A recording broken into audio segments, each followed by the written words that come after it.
Hi అండి, అందరు ఎలా ఉన్నారు?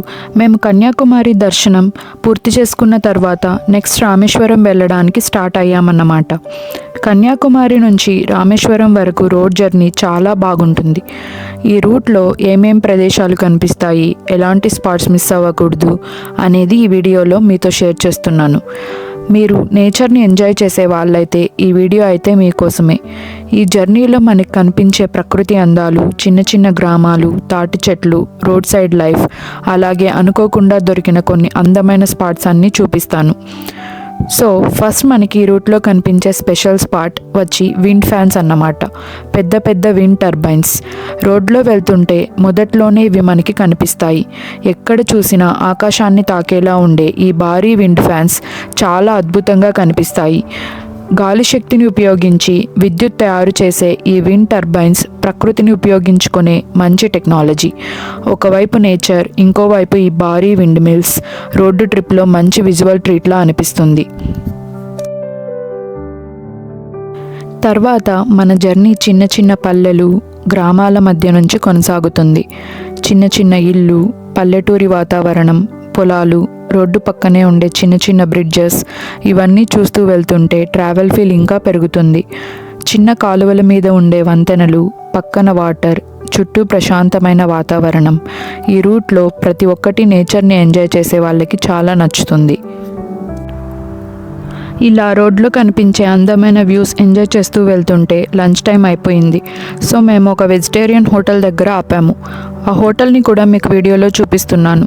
ఇక్కడ ఫుడ్ అయితే నిజంగా చాలా ఎక్సలెంట్గా ఉంది. మేము మీల్స్ తీసుకున్నాం. మీల్స్ అయినా పరోటా అయినా ఏది తీసుకున్నా టేస్ట్ చాలా బాగుంది. రామేశ్వరం రూట్లో వెళ్తున్నప్పుడు ఈ హోటల్ దగ్గర ఒకసారి ఆగి భోజనం చేయొచ్చు. మాకు అయితే ఫుడ్ చాలా నచ్చింది. సో నెక్స్ట్ మనకి కనిపించే స్పాట్ వచ్చి తాటి చెట్లు, తాటికల్లు అన్నమాట. ఈ రూట్లో దాదాపు 10 నుంచి 15 కిలోమీటర్ల వరకు ఎక్కడ చూసినా తాటి చెట్లే కనిపిస్తాయి. రోడ్డు మొత్తం తాటి చెట్లతో నిండిపోయి ఉంటుంది. అక్కడక్కడ చిన్న చిన్న స్టాల్స్ పెట్టుకొని తాటికల్లు అమ్మేవాళ్ళు కనిపిస్తారు. ఈ ప్రాంతంలో తాటి చెట్లు వాళ్ళ జీవన విధానంలో ఒక ముఖ్యమైన భాగం.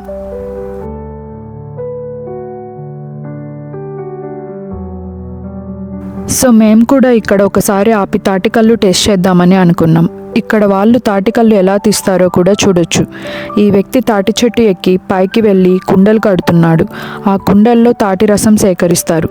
చెట్టు ఎక్కడం అంత ఈజీ కాదు. ప్రతిరోజు ఇలా చెట్టు ఎక్కి కుండలు కట్టి తాటి రసం తీసి అమ్మడం వీళ్ళ జీవన విధానంలో ఒక భాగం.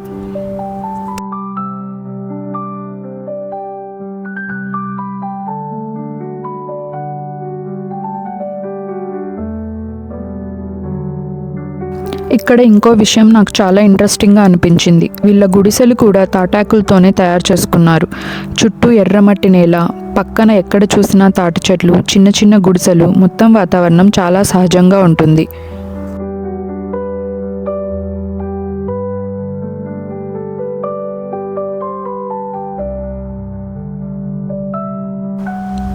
వాళ్ళు సేకరించిన తాటికల్లును ఒక బిందెలో పెట్టుకొని తర్వాత దాన్ని వడగట్టి గ్లాసులో వేసి ఇస్తారు. మీరు వీడియోలో చూడొచ్చు ఎలా వడగట్టి ఇస్తున్నారో. సో మేము కూడా ఇక్కడ టేస్ట్ చేసాము. కొంచెం చల్లగా పెట్టారు కాబట్టి తాగడానికి ఫ్రెష్గా అనిపించింది. ఈ స్టాల్ మెయిన్ రోడ్డుకే ఉంటుంది. రోడ్డు పక్కనే పెట్టుకొని అమ్ముతున్నారు. మీరు ఎవరైనా కొత్త ఎక్స్పీరియన్స్ కోసం ట్రై చేయాలనుకుంటే ఒకసారి టేస్ట్ చేయొచ్చు. మార్నింగ్ టైంలో తీసుకునే తాజా తాటి రసాన్ని నీరా అంటారు. తర్వాత ఫెర్మెంటేషన్ వల్ల అది తాటికల్లుగా మారుతుంది. అలాగే తాటి చెట్ల నుంచి తాటి బెల్లం లాంటి ఉత్పత్తులు కూడా తయారు చేస్తారు.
ఇలా తాటి చెట్ల మధ్య నుంచి జర్నీ కొనసాగిస్తూ కొంచెం దూరం వెళ్ళాక మాకు ఒక చిన్న టెంపుల్ కనిపించింది.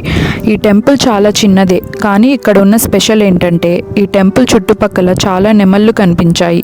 ఇక్కడ దాదాపు 30 నుంచి 40కి పైగా నెమళ్ళు నేను చూశాను. ఎక్కడ చూసినా చిన్న చిన్న నెమళ్ళు చెట్ల దగ్గర ఖాళీ ప్రదేశాల్లో తిరుగుతూ కనిపించాయి. వాటిని క్యాప్చర్ చేయడానికి ట్రై చేశాను, కానీ అవి కొంచెం దూరంలో ఉండటం వల్ల వీడియోలో క్లియర్గా కనిపించకపోవచ్చు. మేము రోడ్లో వెళ్తున్నప్పుడు ఒక నెమలి మా వెహికల్ పై నుంచి ఎగిరి వెళ్ళింది. అది చూసిన వెంటనే ఈ స్పాట్లో ఆపి నెమళ్ళను క్యాప్చర్ చేశాను. నెమళ్ళను ఇష్టపడే వాళ్లకు ఈ ప్లేస్ చాలా బాగుంటుంది. రోడ్ ట్రిప్లో అనుకోకుండా దొరికే ఇలాంటి చిన్న చిన్న స్పాట్స్ని జర్నీని మరింత స్పెషల్గా మారుస్తాయి. ఇలా విండ్ మిల్స్, పల్లెటూరి రోడ్స్, తాటి చెట్లు, తాటి కళ్ళు, నెమళ్ళ స్పాట్, ఇలా ఎన్నో అందమైన అనుభవాలు చూస్తూ మా రామేశ్వరం జర్నీ కొనసాగింది. కన్యాకుమారి నుంచి రామేశ్వరం వరకు ఈ రోడ్ ట్రిప్ ప్రకృతి ప్రేమించే వాళ్ళకి చాలా మంచి ఎక్స్పీరియన్స్ ఇస్తుంది. ఇంకా రామేశ్వరం చేరుకున్న తర్వాత అక్కడి దర్శనం, చూడాల్సిన ప్రదేశాలు, ముఖ్యమైన స్పాట్స్ అన్నీ నెక్స్ట్ వీడియోలో చూపిస్తాను. ఈ వీడియో మీకు నచ్చితే లైక్ చేయండి. ఇలాంటి ట్రావెల్ వీడియోల కోసం ఛానల్ని సబ్స్క్రైబ్ చేయండి. అప్పటి వరకు thank you for watching. Thank you.